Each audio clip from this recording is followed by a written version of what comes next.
Welcome to Richer Scale Modelling. This is part A of AMT's Star Trek USS Enterprise. Scale is 1 to 650. Now this is the Constitution class Enterprise, and I'm building this as a what if build. So not much to do with Star Trek really. I'm just using the kit, and I'm going to be building this and painting it in a tartan pattern. In this part, I'm going to be laying down the masking tape, well, the start of the process of masking for the pattern. So let's jump into this and see how well I get on. So I've let this dry overnight and I'm just putting on the next coat. As you can see, the colour is starting to build up now. And once the colour's on, I'm putting on the first coat of varnish. This coat of varnish is just to protect the paint before I start masking. After a couple of hours of drying, it's time to start masking off. And I've got some very thin strips of masking tape here, and I'm just laying them down around the edge of the saucer section. Now, the pattern I want to go for is a stripe pattern around the edge. So, in order to get the same distance in between, I've laid down 3 strips of masking tape. One on the hard edge, then the next one next to it, then one after that. And the reason for that is so that I can, once I remove the middle section, as you can see here, I will then have the same distance all the way around to mask off. And I'll do this all the way down the edge and until the pattern builds up. Now this takes quite a little time to do, so if you're going to be doing stuff like this, I'll have plenty of time. But you can see the stripes just coming there, and as I said, I'm going to carry it on all the way to the bottom. So this is the last bit just coming off now. It can be a little bit tricky to take off because it is quite thin masking tape, but you can see the various stripes on the saucer section edge. So it's now to mark off where I'm going to be starting the tartan pattern. So I'm just using my ruler here to get my first line, and the first line is very important. It's important that I get it into the exact position I would like, because every other marking will be worked off this one. It's not doesn't necessarily have to be dead center if you're doing something like this, but just make sure that you know where how your pattern is going to look, and you've got a good straight line to start with, because if you don't, then everything will go out as such. So you saw there, I marked it off with pencil. Don't worry, I know that's going to mark the paint. That's intentional. Everything will be getting painted over anyway, so once I rub out the pencil marks, the whole thing will be getting repainted. It is a very long process, this, and it will require many different thin coats of paint. But as I said, the first line is the most important line, so try and get that as straight as possible. So next I'm putting on a larger piece of masking tape.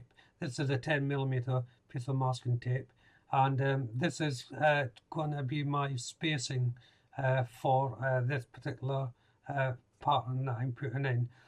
Now obviously I could measure it and mark it with pencil and not bother using tape, but at least this way I don't have to spend hours marking everything up, and I can reuse this bit of tape over and over again as I'm laying down the pattern.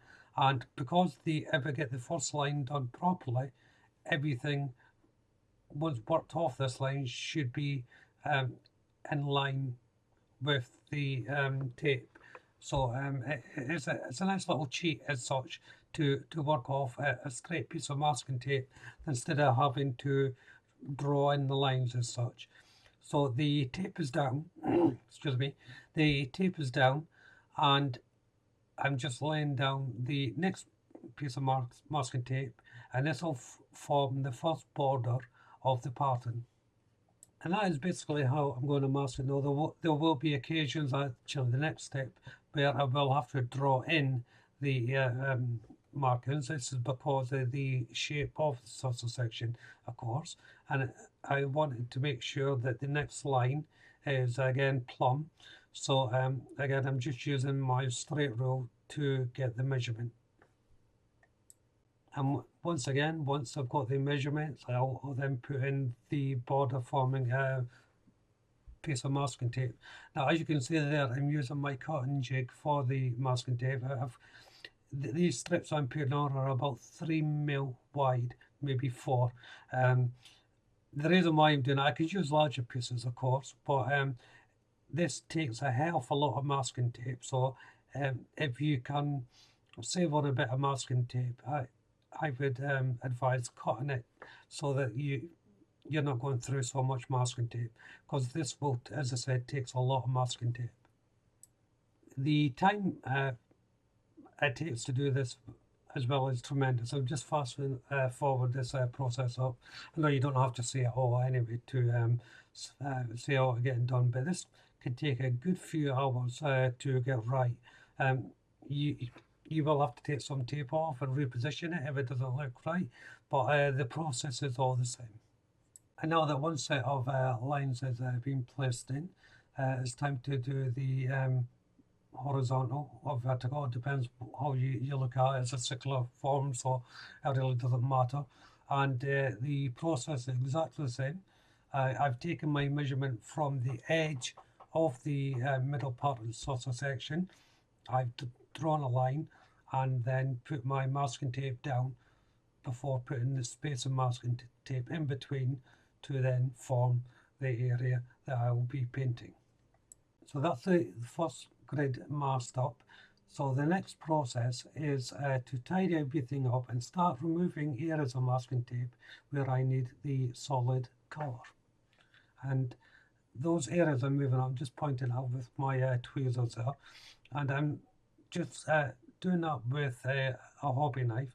It's a new sharp blade, so I'm having to be very careful not to press too firmly on the tape and to cut into the paint.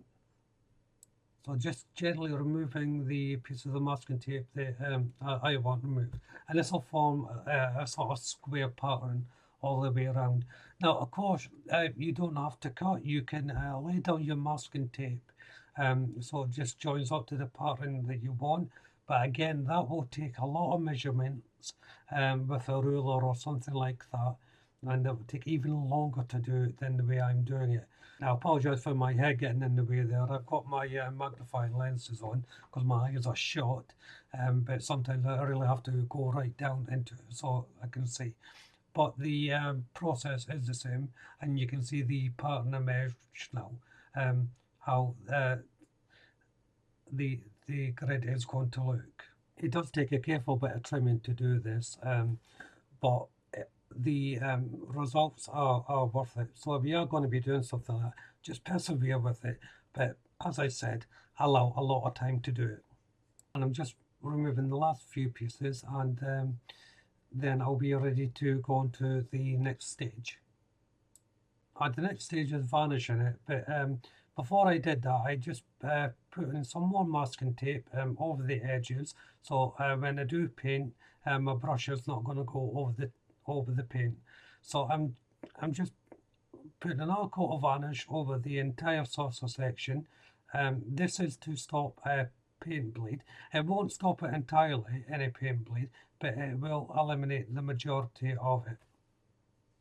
And I want this to hard dry, so I'm going to leave this overnight to dry.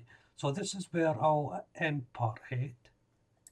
So if you haven't done so already, why don't you go and check out the channel for my other builds. If you subscribe to the channel, and please do so, make sure that you hit the notification bell.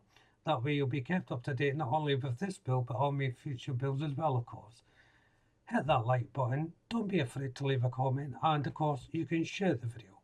But for now, thank you all very much for watching. Bye bye.